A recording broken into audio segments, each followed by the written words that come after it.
Hey, what's going on? You know who it is. You know what it is. It's funny how basically I'm thinking about this upcoming election and I see a lot of the manipulation and the brainwashing trying to go on pertaining to us and how they are using, certain people in the limelight to basically try to manipulate black people into not having their own mind. And I think that's been the problem that's been going on with us for the last, well, forever pretty much.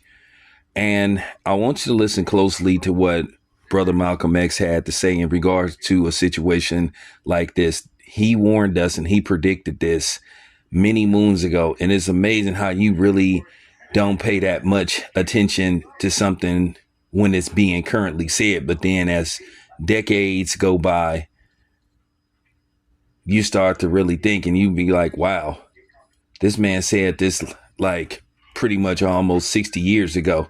So now you just like, okay, what's going on here? It's just like, wow. You just start to think like a lot of these dudes, to a certain degree, some people consider them prophets because some people can predict the future, many years, possibly decades ahead of time.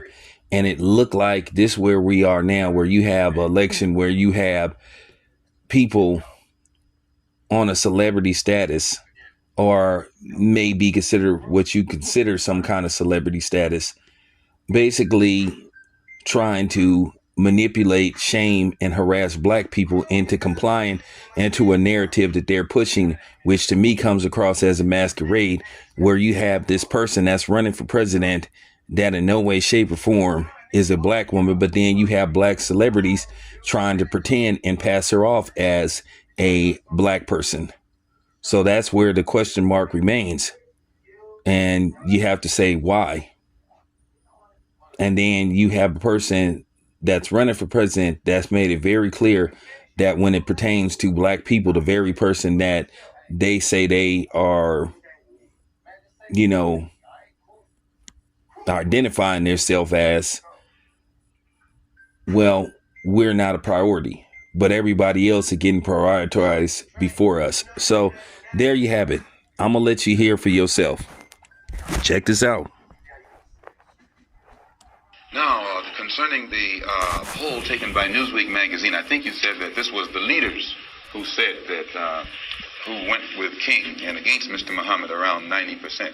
I just told you a little while ago, these leaders that they call leaders, this included Lena Horne, this included Dick Gregory, this included comedians, comics, trumpet players, baseball players. Show me in the white community where a comedian is a white leader.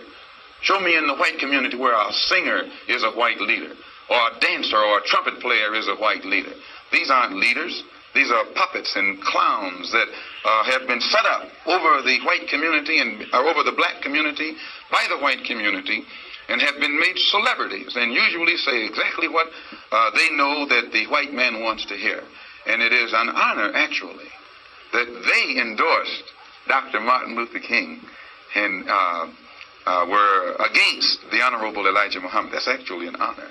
Now, when you say that they also, in the same Newsweek poll magazine, I think the pollster said that he went into the Negro community and asked about the Muslims. And many Negroes whom he asked said, well, I never heard of the Muslims. Who are they? This is the rank and file we're talking about. Oh, yeah. Now, when they got down to the rank and file, this was the answers that they got. This is equivalent to the situation in Kenya during the Mau Mau uprising, when many frightened whites in Kenya, Africa, would go among the Africans and ask them, what about the Mau Mau? And the African would say, I never heard of them. And the same white man who would ask the African this question and very naively believe what the African said, when he went to bed that night, he would lose his head. And usually the one who took his head was the same African who told him that afternoon he had never heard of the Mau Mau. Except in the Newsweek poll, they used Negro interviewers.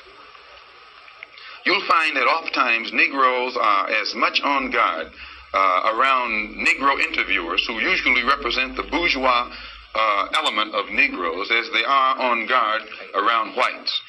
Usually Negroes know that when this bourgeois Negro walks through the door, he is not doing something that he's initiated himself, but he's involved in something in which the white man is the absolute author of and has sent him to the Negro community for some information.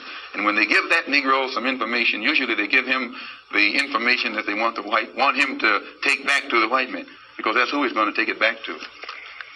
Well, on Thursday, October the 3rd, the New York Tribune, in an editorial, pointed out in Boston, in an article called The Civil Rights Iceberg, they pointed out how Kennedy had realized that beneath the water, the civil rights whole problem was political suicide.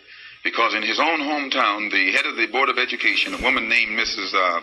Hicks, was running against the NAACP philosophy, and she swept aside all other opposition. The whole white community supported her in opposition to the NAACP's desire for integrated schools, integrated housing, and otherwise. So I say that to say this, that even the Jewish community, which is supposed to be pro-liberal, went against the NAACP. Whites are against integration in practice, but they're for it in principle. So the only solution is separation. And the Honorable Elijah Muhammad says that this can be brought about simply by letting our people be exposed to the truth about ourselves, about the white man, about our history and our condition in this country.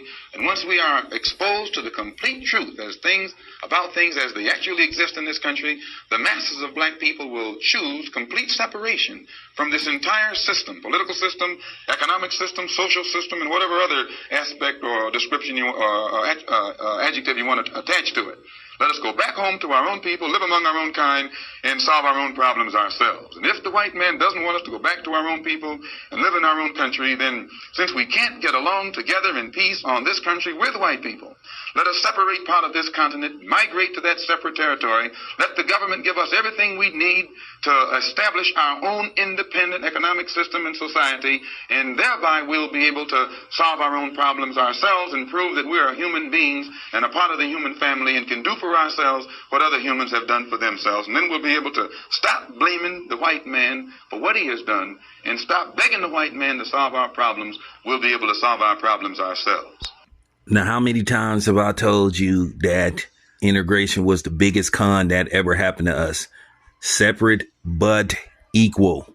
Anyway, you guys, there you have it. Shboy Town. I'm out. Don't fall for the trap.